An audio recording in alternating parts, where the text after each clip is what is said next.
Ya, a ver, bueno, mientras voy cargando la pantalla, le voy comentando, ¿no? Este, nosotros, el día de hoy vamos a ver otra disciplina filosófica y hemos dicho que cuando hablamos de disciplinas filosóficas nos referimos justamente a que son algunas particularidades, alguna forma en que los hombres, los seres humanos, interactúan, ¿no? Ya que es muy importante justamente el hecho de poder identificar, ¿no? Cómo es que el hombre ha logrado, ¿no? Alcanzar un nivel de desarrollo, un nivel de importancia que lo hace única en su especie. Pues el día de hoy vamos a revisar un poco sobre lo que es la filosofía política, ¿ya? Pues te lo compartimos, ya lo ubiqué. Ya. Bueno, primero, como siempre, apoyarnos de repente en lo que es la etimología, para de alguna manera entender que si hablamos de política, estamos hablando de polis, ¿no? Y si hablamos de polis, hablamos de esa construcción que hicieron los griegos que se llamó la ciudad-estado. Y si hablamos de una ciudad-estado, hablamos de una construcción artificial. Es decir, las ciudades-estado no existen en la naturaleza, son creaciones del hombre. Si fuéramos animales, simplemente viviríamos como viven los perros, como viven los gatos, de una manera tal que estábamos nosotros simplemente compartiendo las situaciones que se puedan presentar. En cambio, el hombre se ha dado cuenta de que va a sacar más provecho, va a mejorar la convivencia, va a obtener mejores resultados si es que desarrolla una organización artificial que tenga ciertas características. Hoy vamos a ver las diferentes propuestas, ¿no? Habrán algunos filósofos que propondrán algo de especial que deba tener esa organización para sacar provecho. Otros de repente coincidirán en algo, pero discreparán en algo. Y vamos a ir conociendo cuáles son esas propuestas. Por eso, si queremos definir la filosofía política, primero, ¿no? Es una disciplina que estudia los fundamentos sobre cómo se organiza la sociedad para una adecuada convivencia política y las estructuras de poder que la regulan. Miren lo que dicen, ¿no? Una adecuada convivencia. La idea es sacar el máximo provecho, ¿no? La idea es sacar la posibilidad de que no hayan conflictos. Por ejemplo, tenemos una organización anterior, la monarquía, ¿no? La monarquía, por ejemplo, propone que el gobernante debe ser un rey. Y hoy por hoy todavía hay monarquías. En algunos países de lo que es el tema de lo que es, como por ejemplo, Qatar, ¿no? Donde el último mundial, hay monarquía. Entonces vemos de que no están del todo desfasadas, ¿no? Sino que aparentemente esa organización es la que más conviene ese lugar. Ya, entonces vamos a ver qué proponían diferentes corrientes de cómo debíamos organizar esta sociedad para poder conseguir la paz, para poder vivir en armonía y sobre todo poder construir, ¿no? Lo que sería una suerte de convivencia adecuada para el hombre. Ya. La primera que vamos a estudiar es el republicanismo. Ah, siempre, ¿no? Siempre tenemos el caso de que hay una palabra fuerte, ¿no? Entonces, nosotros hemos recordado que ya hemos visto la palabra república. Si se acuerdan ustedes, la vimos cuando hablábamos de la filosofía en el Perú. Y decíamos, ¿no? De que esta palabra república surgía justamente con la independencia, ¿no? Es decir, ¿no? ¿Se acuerdan ustedes que habíamos comentado que había un virreinato del Perú? Y a partir del 28 de julio de 1821 con la independencia nos convertíamos en República del Perú. Entonces, tiene que haber un cambio, ¿no? Entre lo que es el virreinato del Perú y lo que es la República. ¿Cuál es ese cambio? Recordemos que cuando éramos virreinato del Perú, nosotros teníamos una suerte de un sometimiento, ¿no? Había alguien que nos sometía, algo, un país, un estado nos sometía. En ese caso de España, ¿no? ¿Y qué conseguimos con la independencia? Con la independencia conseguimos lo que se llama la soberanía. A partir de la independencia somos un Estado soberano. Es decir, que no tenemos que nadie puede interferir en lo que hagamos en este Estado. Por eso cuando hablamos de republicanismo, hablamos de que busca acabar, terminar con lo que sería la dominación política, económica y social. ¿Qué quiere decir esto? Política, por ejemplo, ¿no? Nadie nos puede decir cómo debemos elegir a nuestros gobernantes. Nosotros, por ejemplo, los elegimos con voto directo, ¿no? Los elegimos cada 5 años. En otros países dura 4 años. En otros países hay reelección. En el Perú no hay reelección. Entonces, cada uno va a ver cómo es que se va a organizar políticamente. Nadie puede decirnos, no, esta persona debe gobernar 8 años, sino que va a haber una actualidad política que vamos a decir nosotros como parte del Estado. Económica. Nadie nos puede decir, oye, tú tienes una mina en Cajamarca, no la explotes. ¿Pero por qué no la explotas si son mis recursos? Yo puedo hacer mis recursos que yo quiera, que yo desee explotar, ¿no? Y social, si de repente los peruanos queremos creer en Dios, queremos ser católicos, de repente queremos comer cuy, ¿no? Nadie nos puede decir, no puedes hacer eso. Entonces, nosotros dentro del Estado peruano somos soberanos y decidimos en función de lo que consideremos mejor para nuestra conveniencia como Estado peruano. Ahora, para que haya el republicanismo, también de alguna manera hay que ponerle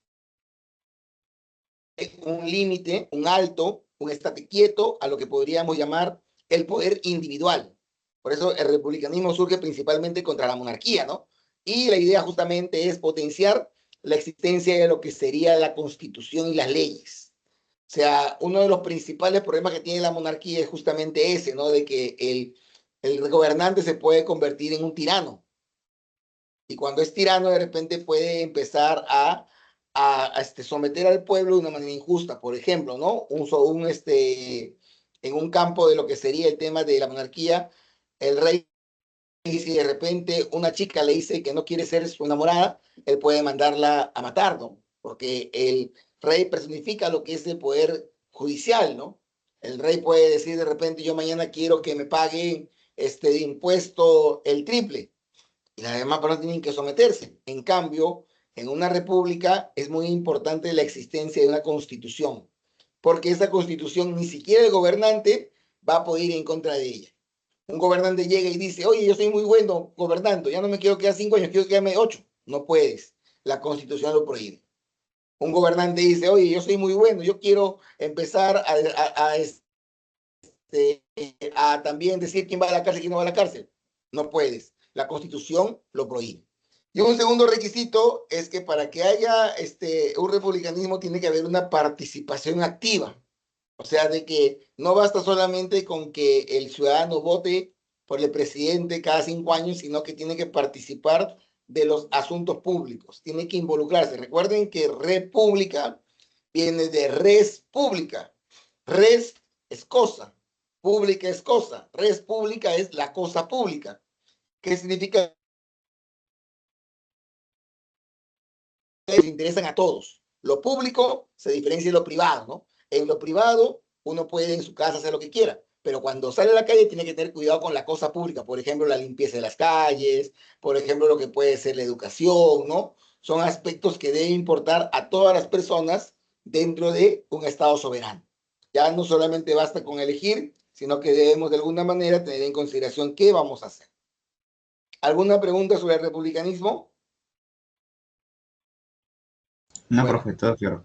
perfecto. Entonces, los representantes son Platón, Maquiavelo y principalmente Rousseau, ¿no? Porque sabemos que Rousseau es uno de los principales moldeadores de lo que sería el Estado moderno, ¿no? Que es como lo conocemos, ¿no? Recuerden que cuando hablábamos de la independencia decíamos que se inspiraban, ¿no? En Montesquieu, en Diderot, en Rousseau, ¿no? Justamente para eso, ¿ya? Una segunda propuesta en la que coinciden Locke, Mill, Rawls y Popper, obviamente con sus diferencias internas, pero tiene como base principal la defensa de la libertad individual. Esto es muy importante, ¿no? Porque recuerden ustedes, por ejemplo, ¿no? Después de la Revolución Francesa, se implementaron principalmente 3 principios, ¿no? ¿Se acuerdan, no? Igualdad, libertad y fraternidad. El liberalismo recoge como principal aspecto el tema de la libertad individual. Ahora, cuando hablamos de individuo, hablamos de una persona. Ahora, ¿qué significa eso en términos políticos? Significa de que de alguna manera se promueve lo que sería la competencia. O sea, el liberalismo considera que las personas aprovechan su potencialidad cuando sienten que pueden obtener más beneficios en base a su esfuerzo. Por ejemplo, ¿no? Yo tengo una tienda de casacas. Yo veo que de repente gano 1.000 soles. Yo digo, ¿por qué no gano 2.000? Que me voy a esforzar en hacer lo necesario para ganar 2.000. Pero de repente veo que mi vecino, que tiene también una tienda de casacas, él gana 3.000. Yo voy a competir con él. O sea, mi esfuerzo va a estar en función de que yo obtenga ciertos beneficios para mí y para los míos, con mi familia, digámoslo así, ¿no? Entonces, promueve esa idea, ¿no? De que los individuos, cuando de alguna manera desarrollan riqueza, lo van a hacer mejor en ese ánimo de competencia. Por eso es que también el liberalismo coincide con el republicanismo de que el poder político no debe meterse en nuestra vida privada, solamente debe esforzarse por dar ciertos aspectos que tengan que ver con la vida colectiva. Por eso el liberalismo promueve tres principales valores, tres principales derechos. ¿Cuál es? El de la vida. Cuando hablamos de la vida, hablamos en primer lugar que ningún gobernante te puede quitar la vida. ¿No? La vida tenemos que protegerla, pero también los gobiernos deben preocuparse por darle seguridad a las personas. Si nosotros sentimos, como pasa ahora lamentablemente en el Perú, ¿no? Que hay bastante delincuencia, sicariato, asesinatos, sentimos de que no nos gusta vivir en el Perú, ¿no? Porque sentimos de que el Estado no nos está protegiendo. Entonces el liberalismo dice, no, para que un Estado liberal funcione, las personas tienen que sentirse seguras, tienen que sentir que su vida no corre peligro, tienen que sentir que de repente si se enferman van a encontrar un hospital, un centro de salud donde puedan ellos curarse. Tiene que cuidarse la vida. También tiene que cuidarse la libertad. ¿Cómo entendemos la libertad? Por ejemplo, en el Perú, una persona puede tener, si quiere, 30 hijos. Nadie le puede decir, oye, tú no puedes tener más hijos, no lo puedes mantener. No, yo quiero tener 30 hijos y eso es lo que yo deseo. Y puede tener 30 hijos. Puede también de repente una persona ser de la profesión que quiera. Yo puedo decir mañana, oye, quiero ser payaso. Oye, pero no, pues payaso, ¿cómo ser payaso? Yo quiero ser payaso. Si eres bueno, el payaso va a conseguir dinero, ¿no? Porque va a esforzarse por ser el mejor payaso y va a conseguir recursos, ¿no? Entonces, vemos de que la libertad también, ¿no? De que uno puede estudiar lo que quiera, puede vivir lo que quiera, puede comer lo que quiera. En países donde no hay liberalismo, por ejemplo, los países un poco más ligados a lo que es el comunismo, que vamos a ir en un rato, por ejemplo, en China las personas durante muchos años solamente podían tener un hijo. Entonces te prohíban, pero yo tengo la libertad de tener más hijos. No, en este estado no creemos en las libertades individuales, creemos en el bien común, porque si tú tienes 20 hijos, lo más seguro es que no los puedas mantener y eso va a perjudicar a toda la sociedad. Ahí la libertad queda un poco rezagada. También de repente, no, oye, pero necesitamos ingenieros. Este año no abrimos la carrera de Derecho, porque hay muchos abogados. Solamente necesitamos ingenieros. Entonces ahí se privilegia el bien común, ¿no? Sobre el bien individual. Y el tercero, que también es algo interesante, ¿no? De poder analizar, es que el tercer derecho es la propiedad. El liberalismo defiende que las personas sean dueñas de las cosas. Dice que la propiedad genera riqueza. Por ejemplo, ¿no? Si yo de repente me esfuerzo y tengo una casa, esa casa es una propiedad mía de la cual yo puedo obtener una riqueza. Entonces, si yo me sigo esforzando, de repente voy a tener dos casas y voy a obtener un doble de riqueza. Entonces, también de repente, si yo considero la propiedad, también voy a poder hacer lo que yo quiera. De repente compro mi casa a 1.000 soles y luego la vendo a 5.000 soles. Entonces genero riqueza porque yo soy dueño de la casa. De repente yo también decido heredar una casa a mis hijos. Pues también estoy de alguna manera heredando, ¿no? Lo que sería el tema de una propiedad, ¿no? Entonces, las personas se van a esforzar más porque van a sentir que sus recursos que obtienen le van a dar esa mejora, ¿no? Ese elemento que va a hacer que puedan desarrollarse de mejor manera.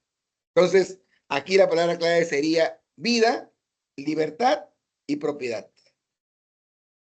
Liberalismo, ¿no? Libertad como palabra clave que está detrás de ella. Luego vendría el anarquismo. Hablar de anarquismo es un poquito complicado de repente si es que solamente nos quedamos en la parte de lo que sería la etimología, porque sabemos que el prefijo a significa sin, y sabemos que kratos significa poder. Pues aparentemente sería una organización donde no hay poder. Y tiene de alguna manera cierta razón. ¿Por qué? Porque lo que propone el anarquismo es la abolición del Estado. O sea, lo que Rousseau, Hegel, Montesquieu habían creado justamente para reemplazar a las monarquías, el anarquismo dice que no sirve. Los estados no sirven. Ahora, ¿por qué no sirve un estado? Hagámonos la pregunta, ¿no? Vamos a pensar en el estado del Perú. En este momento, en Tumbes, hay lluvias, lo que significa que hay ciertos problemas sociales en su región. ¿Le interesará a un puneño, le involucrará a un puneño lo que pasa en Tumbes? ¿Lo involucrará a un tumbesino lo que pasa en Puno, cuando en Puno de repente hay heladas? Entonces, lo que dice el anarquismo es de que la construcción del Estado, y la mayoría de estados más bien quiere ser más grande, dificulta las relaciones humanas, porque las personas dentro del Estado no se conocen, creen en cosas diferentes, se alimentan de cosas diferentes, viven de forma diferente, entonces no se genera una verdadera cohesión como peruanos. Mucha gente dice, yo soy arequipeño, yo soy cajamarquino, y son arequipeños antes que peruanos, son cajamarquinos antes de peruanos. Entonces sienten esa diferencia en lo que sería el tema de una construcción muy artificial. Y más bien proponen crear sociedades en las que se base la solidaridad, la cooperación y la autogestión. Es decir, ¿no? Si yo de repente hacemos una sociedad de solamente los olivos, un distrito pequeño, donde todos se conocen, se pueden conocer y todos pueden colaborar con todos para poder hacer que todos progresen.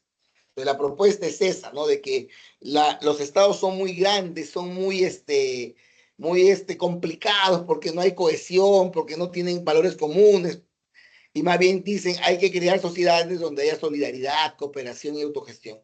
Miren los nombres, ¿no? Proudhon, Bakunin, Kropotkin, son nombres principalmente ligados a la Unión Soviética. Si recordamos un poquito de lo que era la Unión Soviética, hoy Rusia, que de repente no ha cambiado mucho, salvo unos cuantos países que se han independizado, vemos que es un país grandote. Entonces, ¿qué tenían en común la gente de Moscú con la gente de Kiev? ¿Qué tenía en común la gente de Kiev con la gente de Ucrania? ¿Qué tenía la gente de Ucrania con la gente de Georgia? Entonces empieza a darte cuenta de que no, de que es muy artificial el creer. Además, se tenían cólera. Los ucranianos tenían cólera con los de Kiev. Entonces, ¿cómo puede ser que haya un territorio que se llame Estado donde internamente hayan pugnas entre ellos? O a veces pensamos en España, ¿no? En España hay una rivalidad muy fuerte entre los catalanes y los de Madrid. Entonces, ¿cómo es posible que tengan rivalidad y son parte del mismo Estado? Entonces, eso es lo que critica el anarquismo, ¿no? Que haya una artificialidad al momento de construir el Estado. Y propone que debemos tener en cuenta lo que es un programa de revolución a favor de las clases trabajadoras. O sea, que son los trabajadores quienes deben tener de alguna manera el control de lo que sería la sociedad.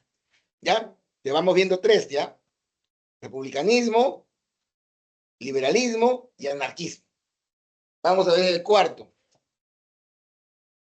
El cuarto vendría a ser el comunismo. Cuando hablamos de comunismo, hablamos de lo que sería el tema de elementos que tendrían que ver como base a Marx. Recuerden que cuando vimos a Marx, hablamos del comunismo. Y bueno, miren la palabra, ¿no? Común, ¿no? Algo que es común. Esta mesa no es una propiedad privada, sino que es una comunión, es de todos. El comunismo más bien se enfrenta a eso.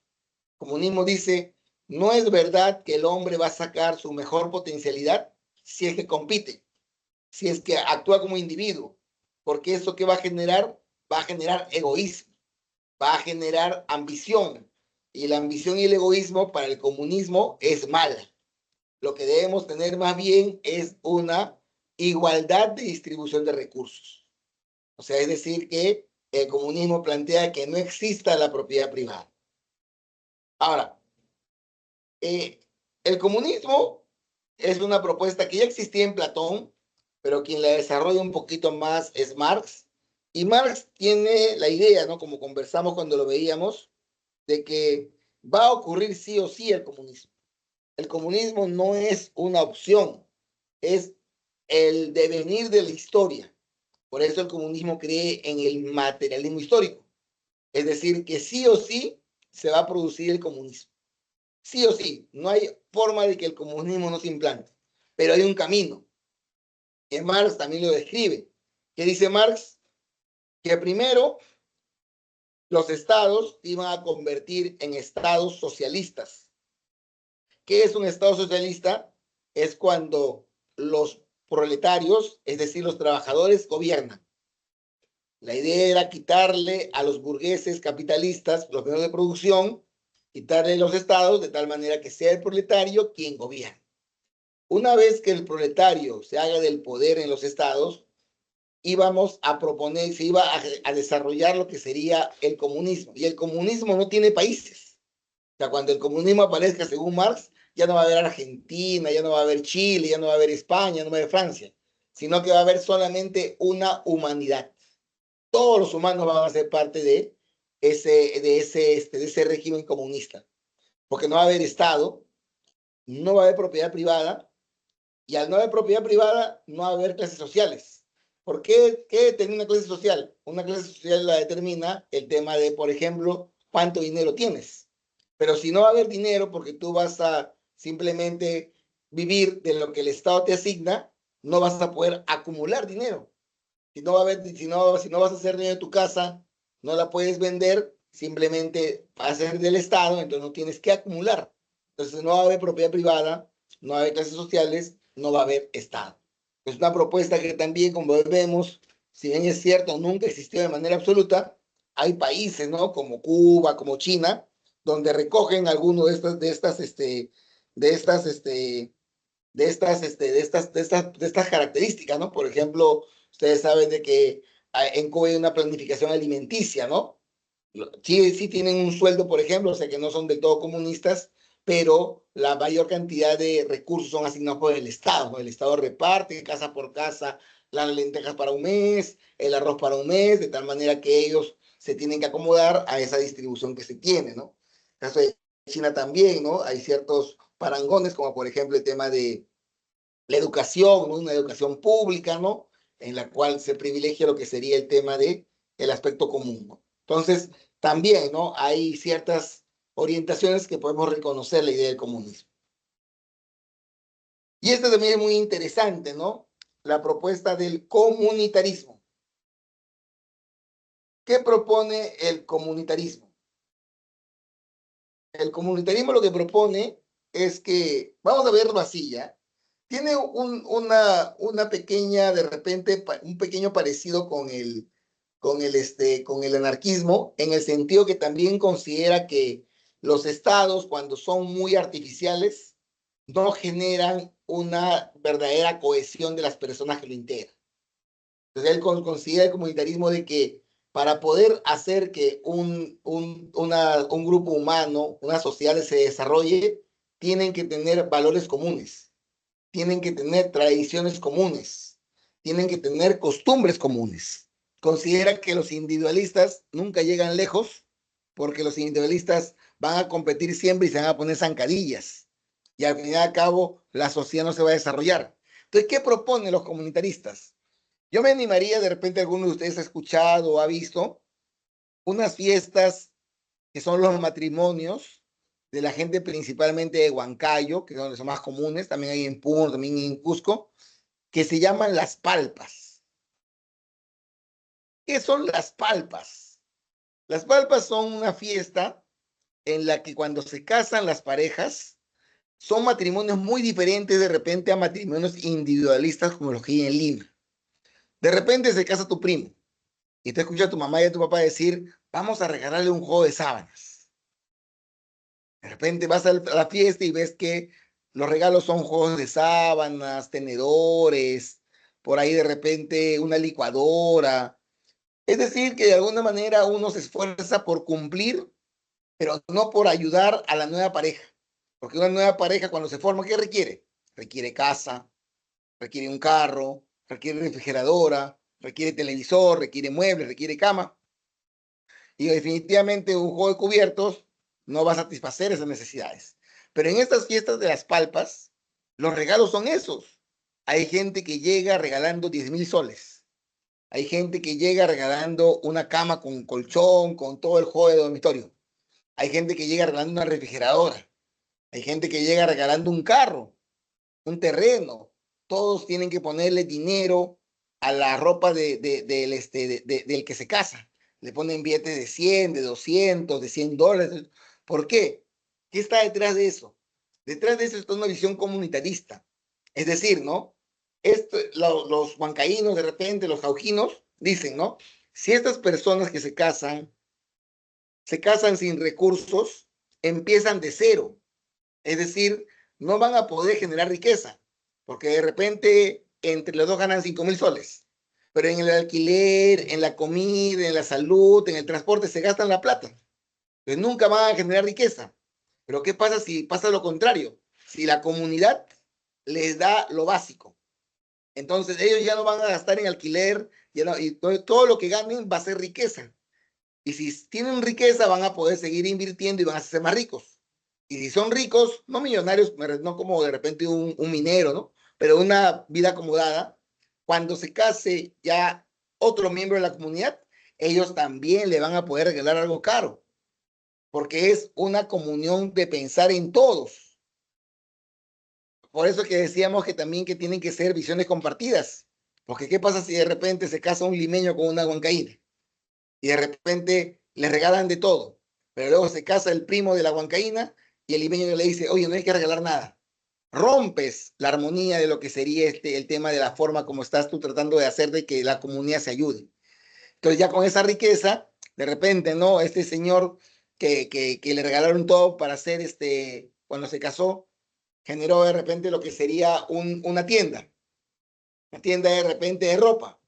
Y de repente el hijo de uno de los de la comunidad busca trabajo. Él va a preferir darle trabajo al hijo de una de la comunidad porque sabe que él también va a aprender y va a desarrollar el tema de una mejor calidad de vida.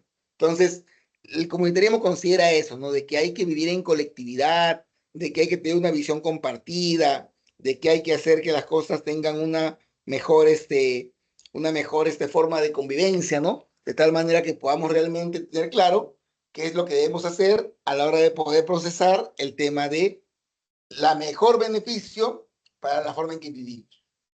Ahí sería eso lo que conocemos como el tema del tema de las formas de vida que estamos presentando ahora, pues, ¿no? Entonces, esas son las principales. ¿Alguna pregunta de alguna de las cinco? Republicanismo, liberalismo, anarquismo, comunismo y comunitarismo. Hay detalles de repente, ¿no? Por ejemplo, si podemos decir tanto el liberalismo, cuando dice que le pone límites, también podría ser visto como una cercanía al republicanismo, ¿no? Porque también al haber ponerle, estén por encima de cualquier poder particular, la constitución también se convierte en un límite, ¿no? Entonces, hay ciertas semejanzas, hay ciertos de repente elementos comunes, pero también va a depender del momento en que se propone, ¿no? O sea, para que el comunismo plantee que no haya Estado, es porque ya existe el Estado, es decir, porque ya existe la República. De la monarquía no se podía pasar de frente a lo que sería el comunismo, porque la monarquía no es Estado. Entonces, vamos a darnos cuenta, ¿no? Que hay una serie de elementos que van a ir configurando, ¿no? Lo que consideramos como parte de estas corrientes políticas, ¿no? Que están existiendo. Ahora vamos a pasar a analizar una forma, ¿no?, de organización de repente un poquito más común para nosotros. Porque de alguna manera cuando revisamos, ¿no?, lo que tiene que ver con el Perú, con su constitución, el Perú se reconoce como un Estado democrático. Es decir, cuando hablamos de la democracia, también tiene ciertas consideraciones a tomar en cuenta, ¿no? Que la democracia es una forma de gobierno en la que el poder político, es decir, los gobernantes, el poder de los gobernantes emana del pueblo, de los ciudadanos. Es decir, que somos los ciudadanos, el pueblo, los que elegimos a los gobernantes. Los ciudadanos, el pueblo, elegimos a los gobernantes. ¿Ya? Ahora, ¿cómo? Acá dice algo interesante, ¿no? Mediante instrumentos directos o indirectos de participación. ¿Qué quiere decir esto? A ver, pues, de repente podemos comparar al Perú con Estados Unidos. Si alguno de ustedes ya es mayor de edad, o todos de repente, ¿no? Porque todavía falta el próximo año. El próximo año van a ir y van a votar por un presidente. Al final vamos a contar cuántos peruanos votaron por A, cuántos peruanos votaron por B, cuántos peruanos votaron por C, y el que tenga más votos va a ser el presidente. Con una segunda vuelta de por medio, menos en el Perú. Pero vamos a elegir directamente al presidente. Ese es instrumento directo. ¿Todos los países eligen así sus gobernantes? No, no. Por ejemplo, en Estados Unidos, que fue hace poco las elecciones, ustedes de repente escucharon, ¿no? Que decía, ¿no? Trump ganó en Virginia y con eso se aseguró 15 votos. ¿Que 15 nomás? Es que 15 son los representantes del Senado de Virginia. Entonces, ya no es que el poblador vota directamente por el presidente, sino que el poblador, el ciudadano, vota por los senadores y ellos son los que van a elegir al presidente.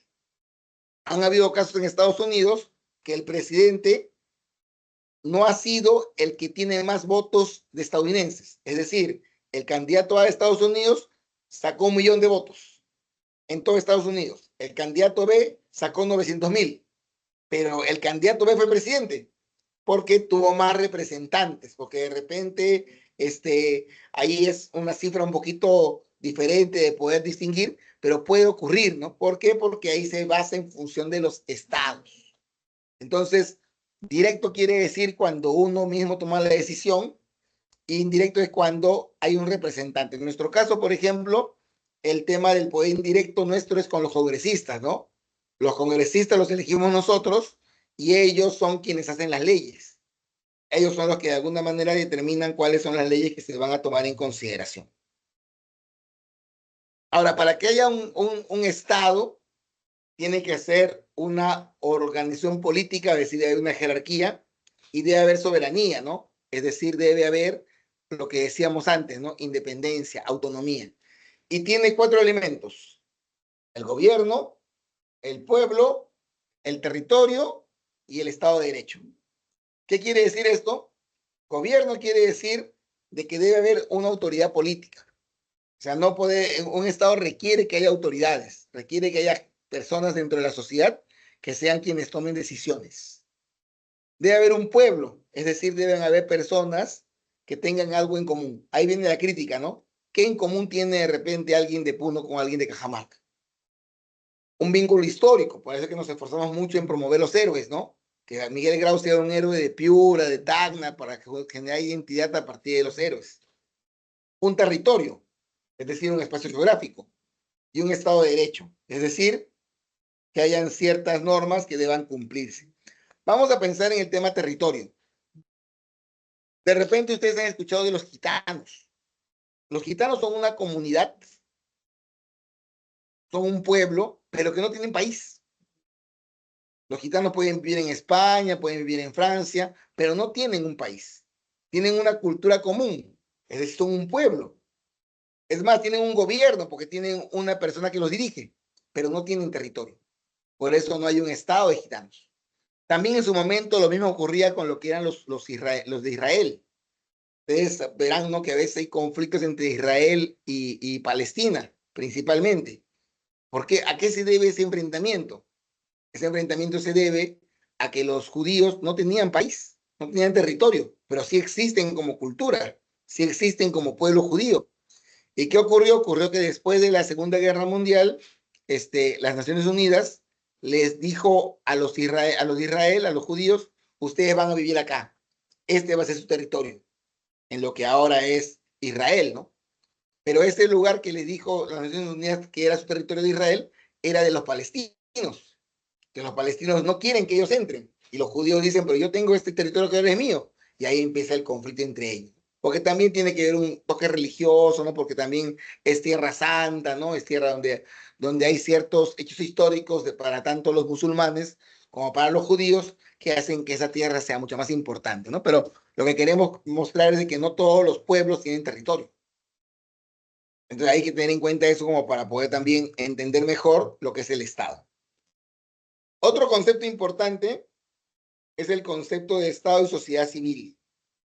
¿Ya? ¿A qué nos referimos con Estado y sociedad civil? Nos referimos a que en, una, en un Estado no solamente hay gobernantes y gobernados, no solamente hay gobernantes y ciudadanos, sino que también hay lo que sería el tema de organizaciones que los mismos ciudadanos construyen como grupos de interés, como sectores interesados en algún desarrollo. Por ejemplo, ¿no? Todos los contadores se han juntado y han formado el colegio de contadores. Cuando los contadores se juntan, solamente buscan beneficios para los contadores. Pero los profesores, los médicos también requieren, formen su colegio de médicos. Los profesores también quieren, formen su colegio de profesores. Es decir, que también hay organizaciones de acuerdo a las profesiones. También hay organizaciones de acuerdo de repente a donde trabajan, los sindicatos. Profesor, yo trabajo en San Marcos. Ah, hay un sindicato de trabajadores de San Marcos. Ellos han conseguido de repente que les aumenten el sueldo, les den un bono, pero los trabajadores de otra universidad, como puede ser de repente la UNI, de repente no tienen ese mismo beneficio. ¿Por qué? Porque solamente el sindicato de San Marcos se han preocupado por generar mejoras para ese grupo nada más. También estarían las iglesias. Las iglesias también uno mañana puede decir, yo quiero formar una iglesia que se llama Agua Santa. Se junta con personas y forma una iglesia, ¿no? Los clubes, las asociaciones. Yo puedo hacer una asociación de estudiantes que no ingresaron a San Marcos por la pre. Los junto a todos. O de repente, ¿no? Una asociación de estudiantes que ingresaron a San Marcos por la pre. Entonces empiezo a generar yo asociaciones, ONGs, fundaciones, sociedades empresariales, ¿no? La CONFIEP es la Confederación de Empresarios, ¿no? ADEX, la Asociación de Exportadores, ¿no? Los mineros también se juntan, ¿no? O sea, hay diferentes grupos que también están presentes a la hora de hablar de la sociedad civil. Otro concepto importante que debemos conocer ahora es el concepto de feminismo. ¿A qué se refiere el concepto de feminismo? El concepto de feminismo tiene que ver con lo que sería el tema de elementos.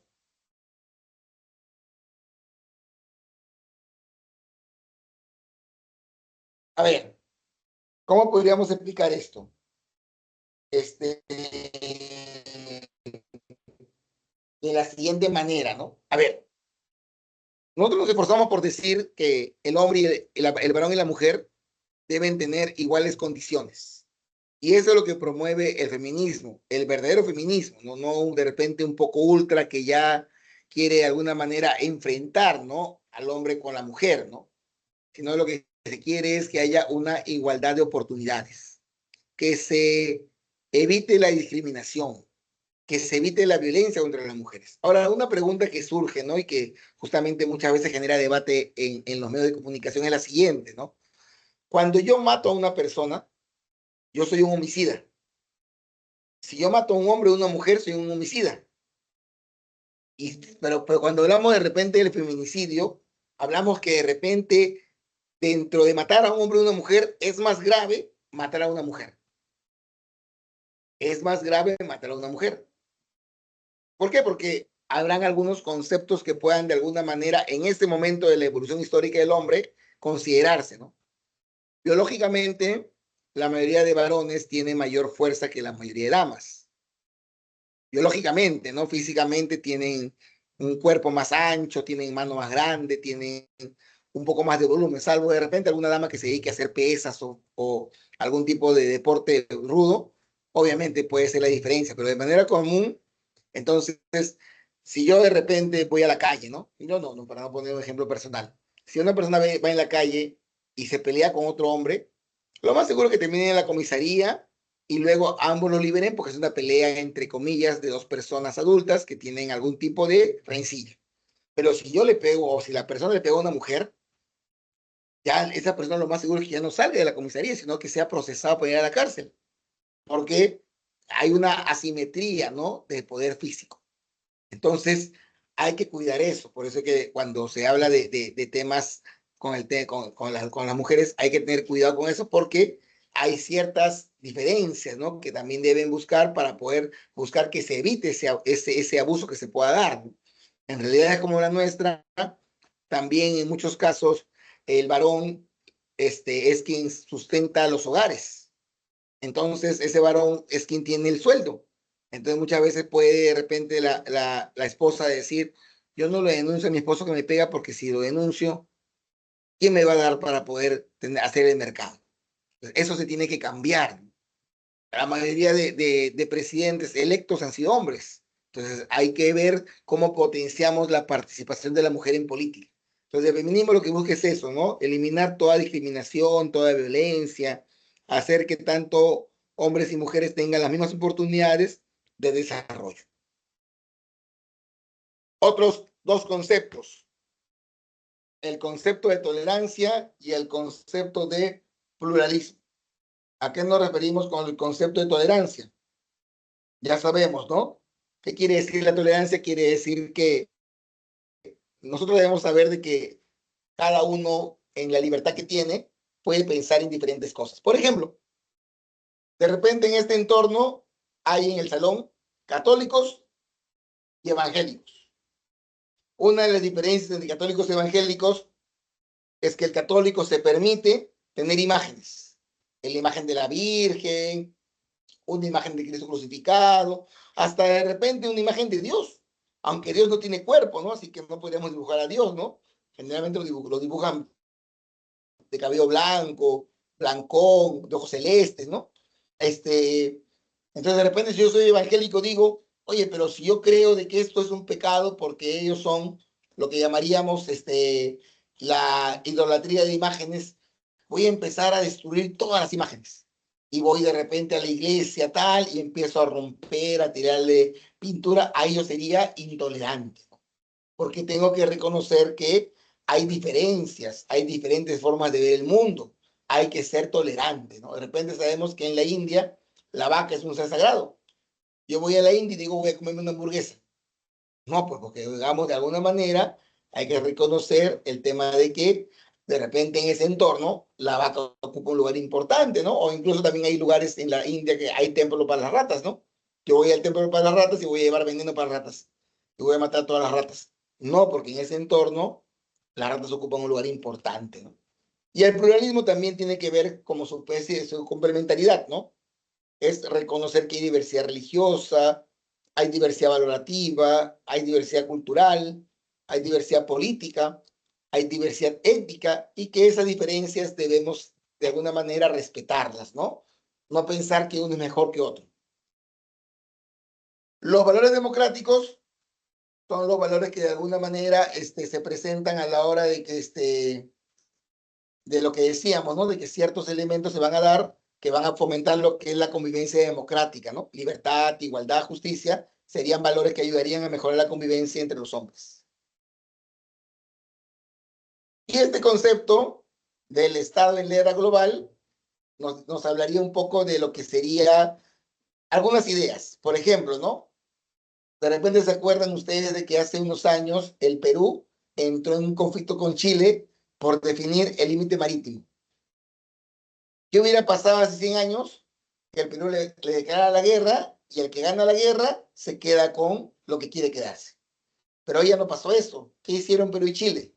Perú y Chile fueron a la Corte de Justicia de La Haya. Y en la Corte de Justicia de La Haya definieron cuál iba a ser el límite marítimo. es decir, fueran a un tercero. Es decir, existen organismos supranacionales, donde las personas o los países que son soberanos someten parte de su soberanía en función que un tercero defina para evitar cualquier tipo de conflicto que pueda haber. El Fondo Monetario Internacional también es un lugar donde los países van y piden préstamos, ¿no? Yo quiero hacer una carretera, pero no tengo plata. Hay que pedirle al Fondo Monetario. Hay que pedirle al Banco Mundial. Tú le debes al Fondo Monetario, le debes al Banco Mundial. Entonces, hay organismos supranacionales que de alguna manera también empiezan a limitar el concepto de soberanía. También las marcas, ¿no? Las marcas son muy poderosas, ¿no? Facebook, Google, mira, Microsoft son marcas muy poderosas, ¿no? Entonces, que de alguna manera tienen a veces más dinero que muchos países.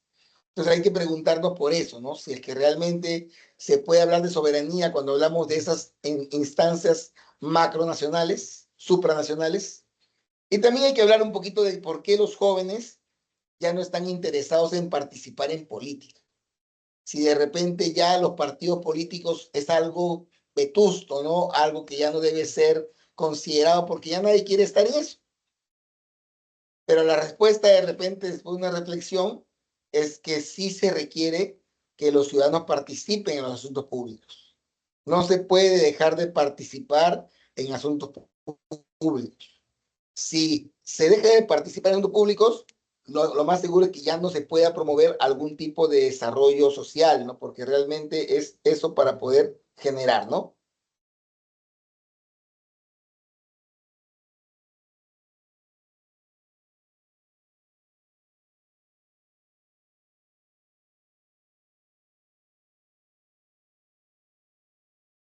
Y este día,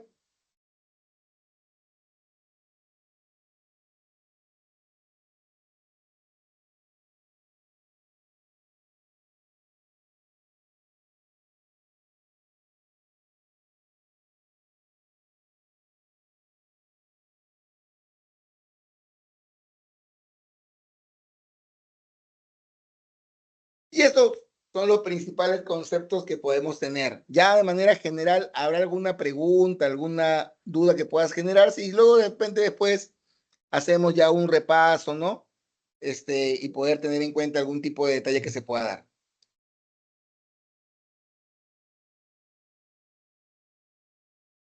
Entonces, vemos por ahí de repente que unos 15 minutitos para resolver y luego resolvemos juntos las preguntas para ver algún tipo de situación que se pueda presentar. ¿Ya? Damos un espacio para poder resolver.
Hola, hola, ya en principio, antes de pasar a compartir el material de la semana, ¿habrá alguna consulta, algún concepto que no lo tenían tan claro, que han quedado con dudas? Tenemos claro concepto soberanía, concepto comunitarismo, ¿no? Son conceptos muy importantes, ¿no? Que nos permiten entender mejor este proceso, ¿no? De lo que estamos trabajando. A ver, vamos a ver entonces las preguntas para orientar un poquito. Un segundito, por favor.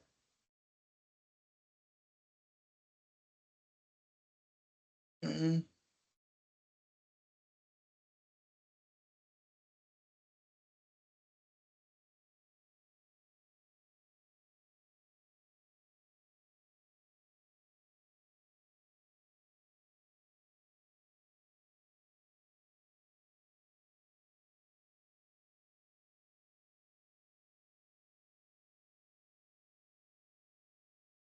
ya.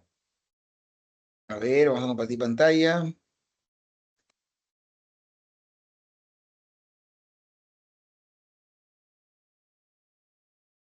Ya. Ahora vamos a ver un poquito de los conceptos fundamentales, ¿ya?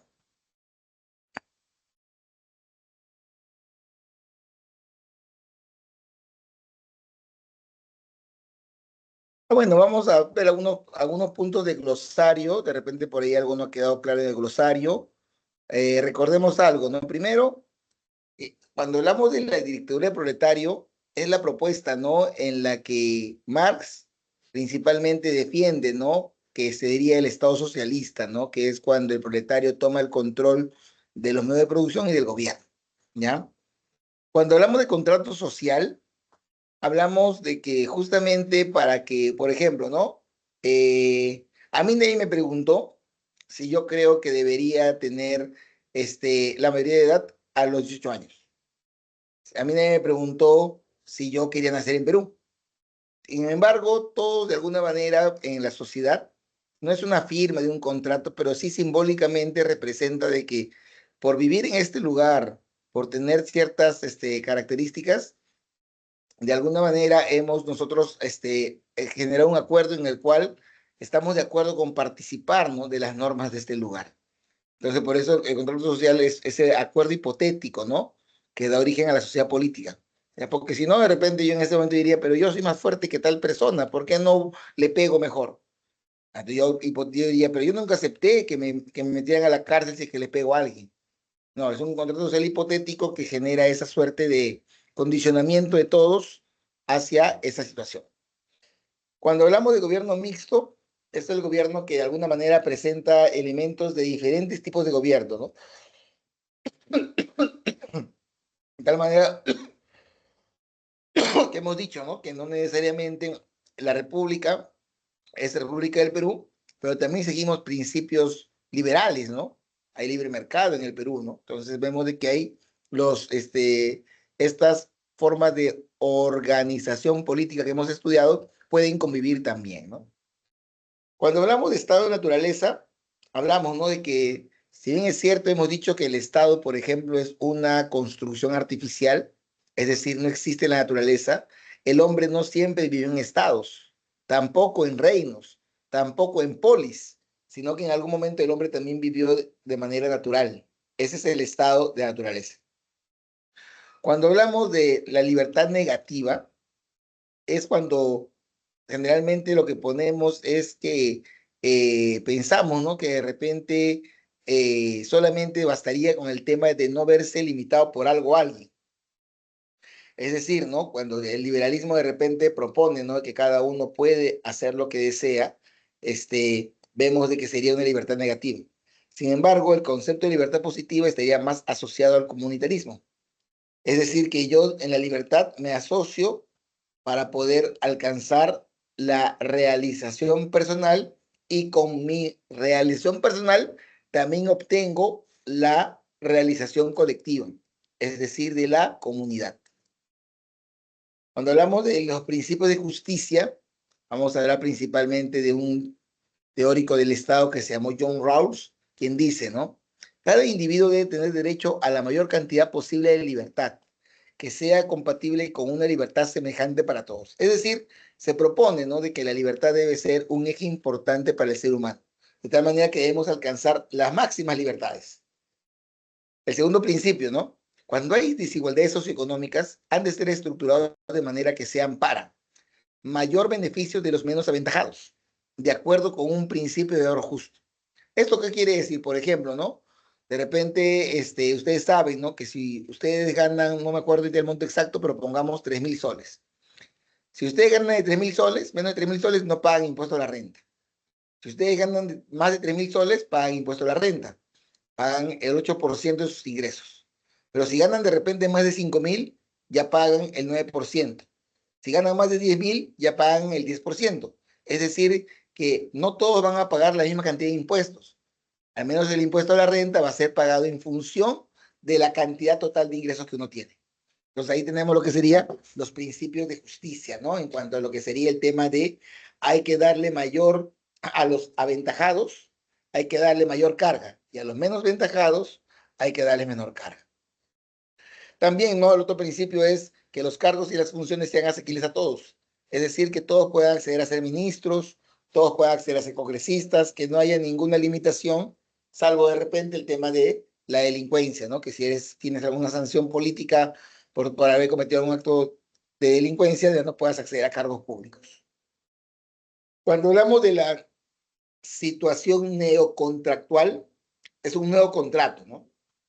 Es decir, ¿no?, que cuando a Rawls, que es el autor del neocontractualismo, se le pregunta qué cosa está funcionando bien y qué cosa está funcionando mal, él propone un concepto. El concepto se llama el velo de la ignorancia. ¿Qué quiere decir el velo de la ignorancia? El velo de la ignorancia es ese estado en el que las personas deben tomar decisiones, pero sin saber a quién afecta, a quién beneficia o a quién perjudica esa normativa que se está implementando. Por ejemplo, ¿no?, si yo de repente digo, ¿no?, que a partir de mañana las universidades públicas van a ganar dinero, van a cobrar pensión. Es un hipotético, ¿no?, porque en una universidad pública no podría hacer eso, pero es un hipotético. Entonces, si yo de alguna manera empiezo a decir a quién beneficia o a quién perjudica, lo más seguro es que si a mí me beneficia, me voy a estar a favor. Y si a mí me perjudica, yo voy a estar en contra. Entonces, voy a dejarme llevar por mis intereses.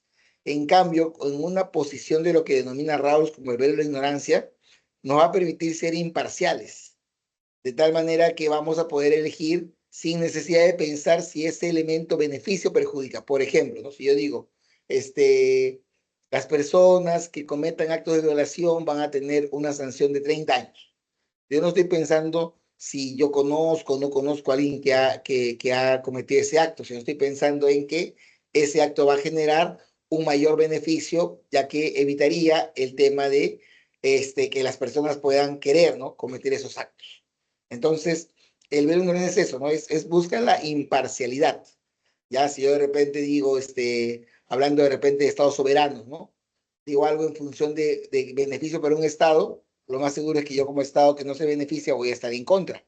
Pero bajo el principio del ver la ignorancia, al no saber a quién nos referimos, definitivamente se va a encontrar una situación de imparcialidad. ¿Ya?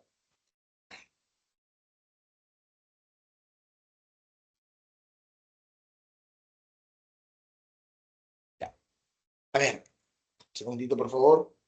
Ya saben que si hubiera alguna pregunta la pueden plantear sin problemas. Algún concepto que no esté claro, también lo pueden ir planteando. A ver, dice, ¿no? Desde hace ya varios años y como parte de su política educativa, el Estado peruano, a través de la entidad correspondiente, ha implementado cultural bilingüe en diversas regiones.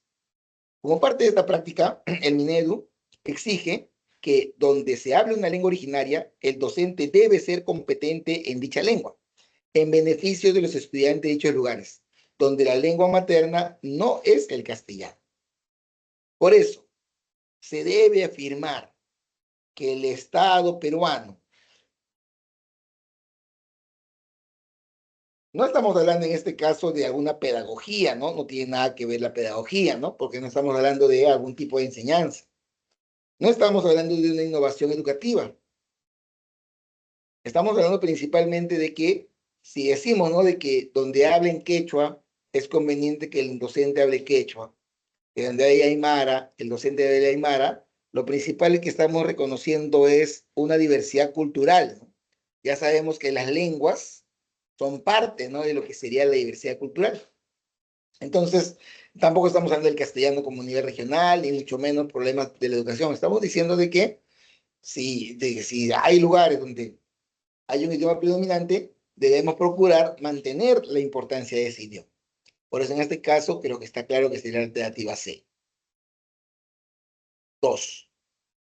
María es un ama de casa que considera bastante adecuada la represión contra los opositores al gobierno. Por eso sugiere que siempre se debe encerrar o privar de libertad a todo aquel que piense o opine en contra de la autoridad gubernamental. Le está dando una fuerza importante, ¿no?, al gobierno.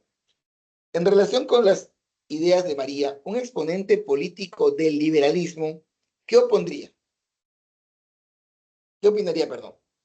¿Manifiesta afinidad con el pensamiento comunista? No, no, definitivamente más bien el comunismo sería algo contrario. Se muestra en contra de la libertad individual. Miren, ¿no? Habíamos dicho que parte de la libertad individual tiene que ver con la libertad de opinión, con la libertad de protesta, con todo ello. Pues una persona que de repente eh, que contradice a esto, sí significaría que esa persona está en contra de la libertad individual. Tampoco sería el tema del comunismo, tampoco diríamos que María expresa un pensamiento próximo al liberalismo, sino que María más bien se mostraría en contra de la libertad individual. Alberto es un niño de 10 años, originario de la sierra, que se ha mudado a Lima junto con sus padres. Debido a esta circunstancia, fue inscrito en una institución educativa de la capital, pero desde hace algunos días el menor ha tenido que soportar burlas de algunos compañeros como consecuencia de su forma de hablar el castellano. Esta actitud afecta a Alberto e influye negativamente en el clima escolar imperante en su aula. Sobre este caso de discriminación, ¿qué se podría afirmar? ¿Se observa una adecuada convivencia? Para nada, ¿no? ¿Alberto debería seguir viendo la sierra? No, no, porque tenemos que buscar más bien la interacción. ¿El Minedu con seguridad arbitrará el problema? Tampoco, ¿no? No habla nada del Minedu, nada. ¿Se debe rechazar la organización del sistema educativo? Tampoco, ¿no? Más bien, si alguien, habíamos dicho, ¿no?, que por una cuestión cultural no tiene otra forma de expresarse, es algo cultural. Entonces, cuando una persona discrimina a otra por ese motivo, se apreciaría lo que sería la intolerancia. La intolerancia. La alternativa E. La docente María, en una conferencia, manifiesta que en el mundo las clases sociales compiten por el control de los medios de producción, de la tierra, por ejemplo. Esta situación es impulsada por las grandes desigualdades económicas existentes y por la injusta distribución de la riqueza. Además, propone que los medios de producción deben ser colectivos y no privados. Ahí ya tenemos una idea bien clara, ¿no? Esto permitiría establecer relaciones de igualdad para todos, así como una distribución equitativa de la riqueza y de los bienes producidos. De lo anterior, ¿qué es posible señalar? No concuerda con el pensamiento liberal, ¿no? Porque más bien está en contra, ¿no?, de que los medios de producción sean privados. Recuerden que lo privado es algo que propone el liberalismo. Rechaza los principios políticos del liberalismo, no, más bien sintetice las ideas del liberalismo tampoco, ¿no? Asuma el problema de los anarquistas tampoco, ¿no? Más bien lo que podríamos decir es que se concuerda con las ideas del pensamiento político marxista, ¿no? Habíamos dicho que el marxismo propone justamente eso, ¿no? Que los medios de producción pasen a manos de los trabajadores.